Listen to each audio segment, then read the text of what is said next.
మూసి ప్రక్షాళనకు కేంద్ర మంత్రిగా కేంద్ర ప్రభుత్వంలో ఉన్న నువ్వు మూసి ప్రక్షాళనకు నీ దగ్గర ఉన్న ప్లాన్ ఏంది, యాక్షన్ ప్లాన్ ఏంది, కేంద్రం నుంచి ఏం నిధులు తీసుకొస్తావు? నెంబర్ 1. నెంబర్ 2, హైదరాబాద్లో రద్దీ పెరిగిపోయింది, ట్రాఫిక్ జాములు పెరిగిపోయినాయి. దీన్ని ఎదుర్కోవాలంటే మెట్రోను విస్తరించుకోవాలి.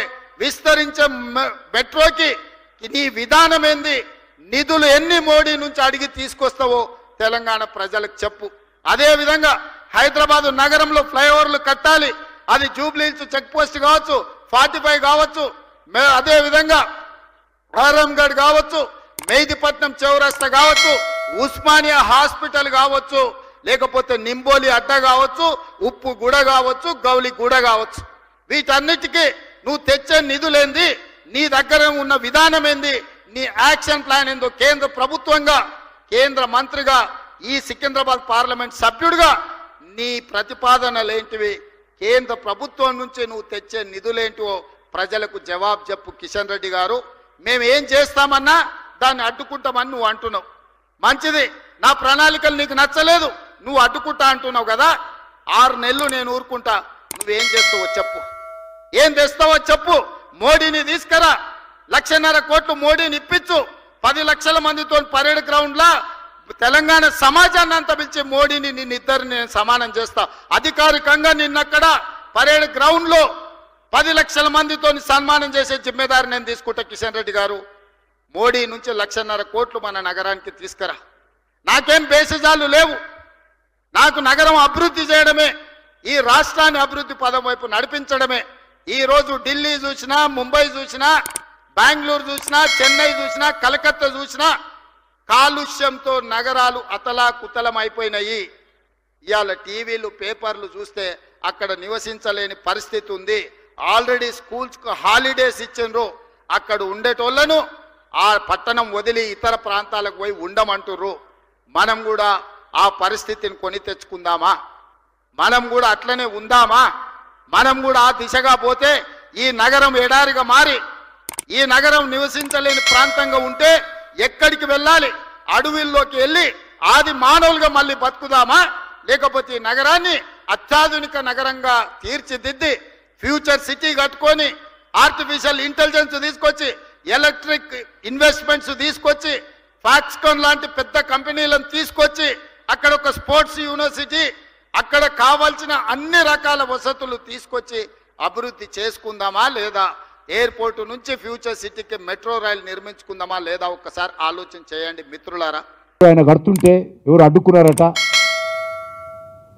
బుల్డోజర్లను దొక్కిస్తా, నీ ఇష్టమా? ఇదేనా ఒక ముఖ్యమంత్రి మాట్లాడేటువంటి వ్యవహారం? తొక్కించి మీరు రాజ్యం చేస్తారా?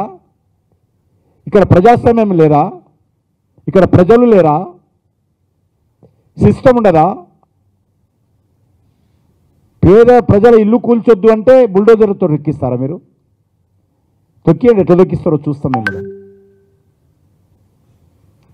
డాక్టర్ బాబాసాహెబ్ అంబేద్కర్ రాజ్యాంగం ఉంది మాకు. మీరు ఖాళీ రాజ్యాంగం పట్టుకొని పుస్తకం పట్టుకొని తిరుగుతారు, ఒక్కరోజు కూడా చదవలే. కానీ మాకు అనేక రకాల హక్కులు ఉన్నాయి. ఈరోజు మూసీ ప్రక్షాళనకు మేము వ్యతిరేకం కాదు. మూసీ ప్రక్షాళన జరగాలి, అది జంటనగర ప్రజలకు లాభం జరుగుతుంది, తెలంగాణకు లాభం జరుగుతుంది. పునరుద్ధరణ జరగాలి, కానీ పేదల ఇల్లు కులగొట్టకుండానే చెయ్యవచ్చు. ఏదైనా ఒక ప్రభుత్వం మీకు తెలుసు, మేము మంచి చేసి మంచి పేరు తెచ్చుకోవాలనుకుంటాం, పేదలకు ఇల్లు కట్టాలనుకుంటాం, గవర్నమెంట్ స్కూళ్ళు నిర్మాణం చేయాలనుకుంటాం, మంచి రోడ్లు వేయాలనుకుంటాం, మంచి హాస్పిటల్ కట్టాలనుకుంటాం, హాస్టల్ నిర్మాణం చేయాలనుకుంటాం, ఆ రకంగా మంచి పేరు తెచ్చుకోవాలనుకుంటాం. కానీ రేవంత్ రెడ్డి గారు కూల్చడంతో, పేదల ఇల్లు కూల్చడంతో మంచి పేరు తెచ్చుకోవాలనుకుంటున్నాం.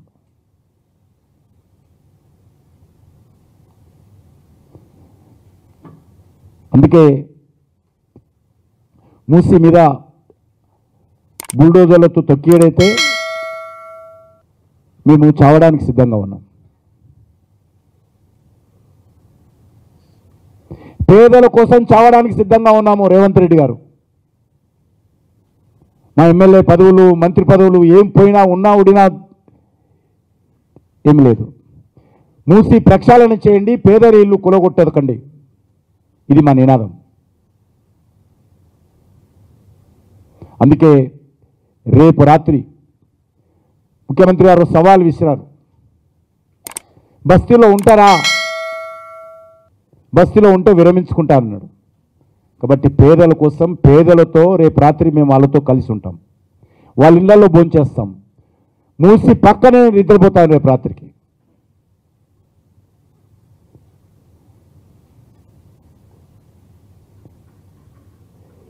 మేము ప్రజలను రెచ్చగొట్టడానికి కాదు, ప్రజలకు ధైర్యం చెప్పడానికి వెళ్తా ఉన్నాం. భారతీయ జనతా పార్టీ రెచ్చగొడితే ఒక్కరోజు కూడా ప్రభుత్వం కదలదు. కానీ మేము రెచ్చగొట్టడం లేదు. ఈరోజు అనేక బస్తీలలో చాలామంది హార్ట్ అటాక్స్తో చనిపోతూ ఉన్నారు. తమ కష్టార్జితంతో తమ తండ్రులు, తమ కుటుంబ సభ్యులు అందరూ కూడా కష్టపడి కట్టుకున్నటువంటి ఇల్లు కూలగొడతామంటే రోజొక స్టేట్మెంట్ ఒక మంత్రి, కూలగొడతాం, ఎట్లా అడ్డుకుంటారో అడ్డుకోండి. ఎవరి మీద మీరు యుద్ధం అని అడుగుతా ఉన్నాను. పేదల మీద యుద్ధం చేస్తారా? పేదల ఇళ్ల మీదకి బుల్డోజర్లు పంపిస్తారా? పేదల కష్టార్జితాన్ని తొక్కేస్తారా? పేదల భవిష్యత్తును అంధకారం చేస్తారా? మీ దగ్గర ఎంత డబ్బు ఉంది? ఉన్న డబ్బుతో రిటైనింగ్ వాల్ కట్టి హైదరాబాద్ సంబంధించినటువంటి డ్రైనేజ్ అంతా కూడా దారి మళ్లించి మూసీలా కలవకుండా మీరు మూసీ ప్రక్షాళన చేయండి. ఆ ప్రక్షాళన చేసేటువంటి కార్యక్రమంలో మొదటి పార, మొదటి తట్ట మేమెత్తుతాం. అంతే తప్ప పేదలను భయపెట్టించేటువంటి కార్యక్రమం,